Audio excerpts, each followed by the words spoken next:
All right, let's talk about your new book. It's called David Sling, A History of Democracy in 10 Works of Art. Now, this is a very unusual topic. What motivated you to write a book like this? Well, it is, and it's a great boon for me that the book is out, because it shows my double tracks between, as a historian, an art historian, and being very interested and active in policy, politics and foreign policy.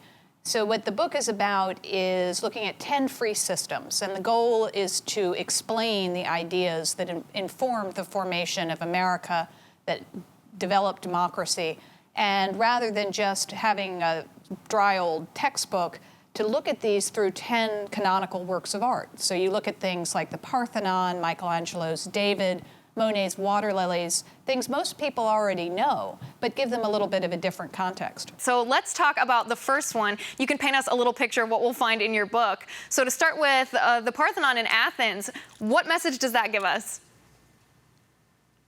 Well, the Parthenon, this beautiful white marble temple way up on the Acropolis in Athens, becomes the paradigmatic, just the key object for the promotion of democracy. It is the embodiment of what the greatest statesman of Athens, Pericles, wanted to achieve for his city. And fortunately for us, Pericles gave a great speech in front of the Parthenon, and the historian Thucydides writes the speech down and publishes it, and we still have it, in which Pericles says these great monuments illustrate the greatness of Athens, and the greatness of Athens comes from democracy.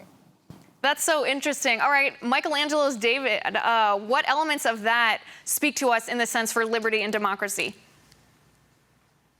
Well, the David is actually one of, well, they're all interesting. I've been trying to pick my favorite and utterly failed, but with the David, the work of art is so enormously famous. Everybody knows it, and they think of it as an embodiment of ideal beauty, which it is.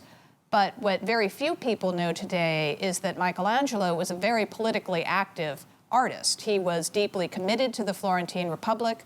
Even though he knew the Medici family, they had paid for his schooling.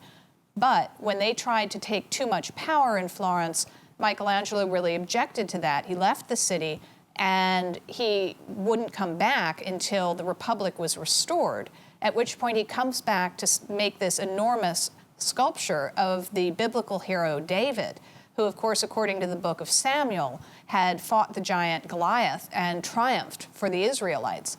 And that battle between a weak, lowly shepherd and a great giant, where the shepherd wins, the Florentines really saw as a metaphor for the Florentine Republic, and that's what for the people versus the government, the people being the shepherd and versus the government. That's what he was trying to represent.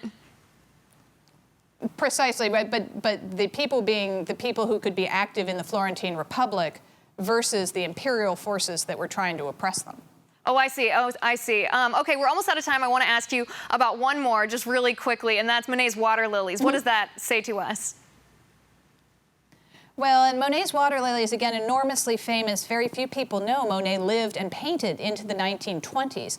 And these pictures were deliberately done to commemorate the end of World War I, when Georges Clemenceau, the Prime Minister of France, who was a great friend of Monet's, accepted as a gift to the nation this last great cycle that he produced to celebrate the survival of the Third Republic, which the Germans had, of course, tried to extinguish. So again, a work of art that we all know, but we don't know so much why it was created and the way it really celebrated French democracy.